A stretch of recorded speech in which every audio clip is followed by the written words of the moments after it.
Bismillahirrahmanirrahim. Assalamualaikum warahmatullahi wabarakatuh. Pertama-tama perkenalkan nama saya Jaka Saputra dengan NIM R1C121088.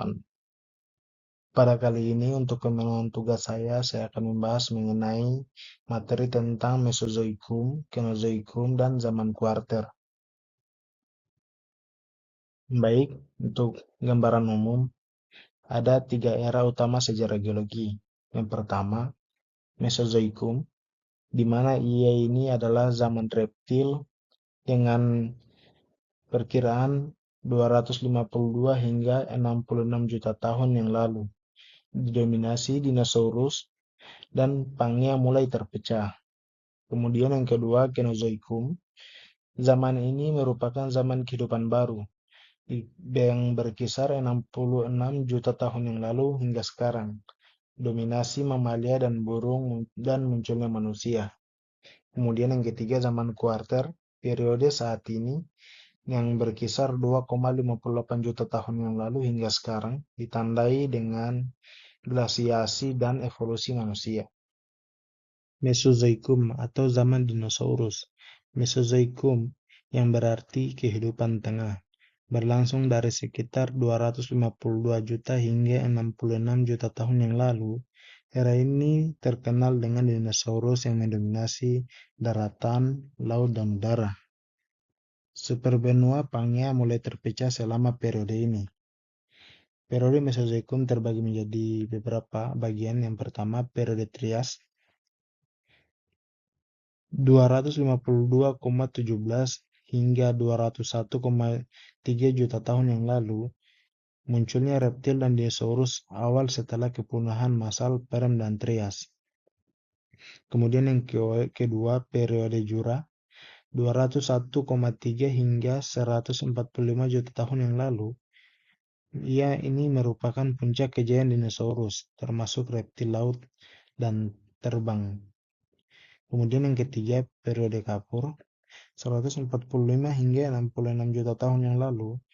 Ini berakhir dengan kepunahan massal Kapur Paleogen, memusnahkan dinosaurus non-unggas, membuat jalan bagi dominasi mamalia. Kenozoikum atau zaman kehidupan baru. Kenozoikum yang berarti kehidupan baru dimulai setelah kepunahan massal Mesozoikum sekitar 66 juta tahun yang lalu hingga sekarang. Era ini dicirikan oleh dominasi mamalia dan burung, serta munculnya manusia. Kenozoikum terbagi menjadi beberapa periode. Yang pertama, periode Paleogen, 66 hingga 23 juta tahun yang lalu.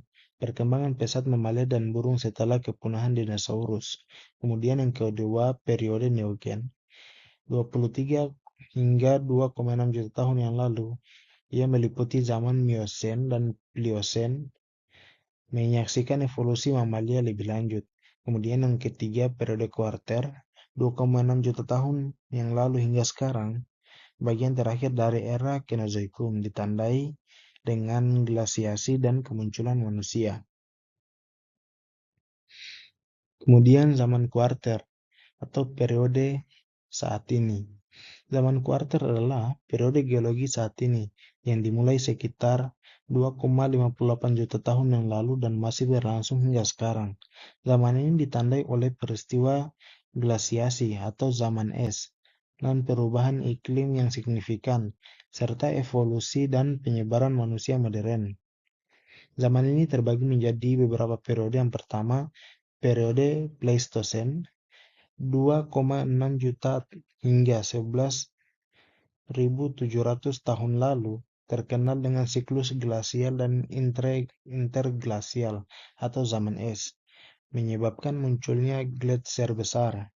Kemudian yang kedua, periode Holosen, 11.700 tahun lalu hingga sekarang. Periode saat ini ditandai dengan pemulihan iklim dan perkembangan peradaban manusia modern. Ciri khas era geologi. Untuk yang pertama, ciri khas yang pertama yaitu Mesozoikum. Mesozoikum yang pertama dominasi reptil raksasa atau dinosaurus. Yang kedua, iklim hangat dan kering. Kemudian ciri yang ketiga, evolusi mamalia dan tumbuhan berdaun lebar. Untuk pada zaman Kenozoikum, ciri yang pertama punahnya dinosaurus mamalia dominan. Yang kedua, diversifikasi tanaman berbunga dan padang rumput. Ciri yang ketiga, iklim bumi lebih stabil. Kemudian zaman kuarter, ciri yang pertama munculnya manusia modern, yang kedua dominasi padang rumput, dan yang ketiga aktivitas pembentukan pegunungan dan vulkanik. Kemudian Mesozoikum lebih detail. Yang pertama, periode ini sering disebut sebagai zaman sekunder atau zaman reptil karena dominasi dinosaurus dan reptil raksasa. Untuk yang pertama, dominasi reptil, zaman dinosaurus dan reptil raksasa lainnya. Kedua, iklim hangat, ia cenderung hangat dan kering, mendukung flora dan fauna. Yang ketiga, perkembangan flora dan fauna. Ini termasuk munculnya tumbuhan berdaun lebar, ikan, amfibi, dan mamalia awal. Kemudian yang keempat, pergeseran benua.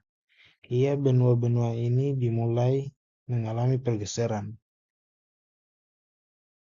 Kemudian Kenozoikum dikenal sebagai zaman mamalia dan zaman kehidupan baru.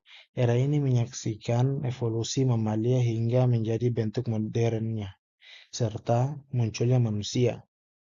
Yang pertama, dominasi mamalia. Setelah kepunahan dinosaurus, mamalia menjadi kelompok dominan di darat dan di laut.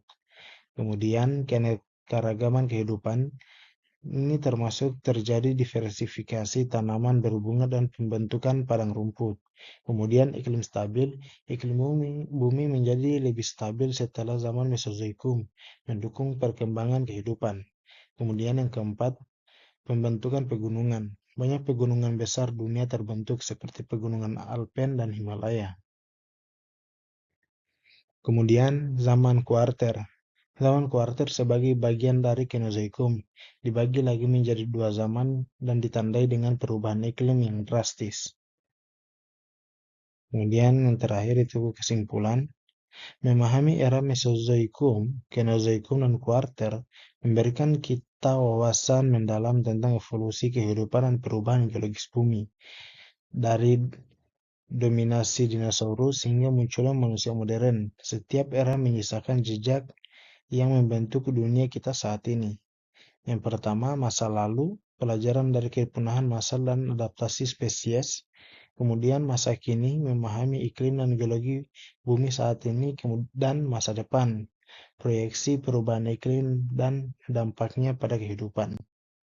Terima kasih, saya kira ini saja yang bisa dapat saya sampaikan. Atas kurangnya mohon dimaafkan. Akhir kata, wabillahi taufiq wal hidayah. Wassalamualaikum warahmatullahi wabarakatuh.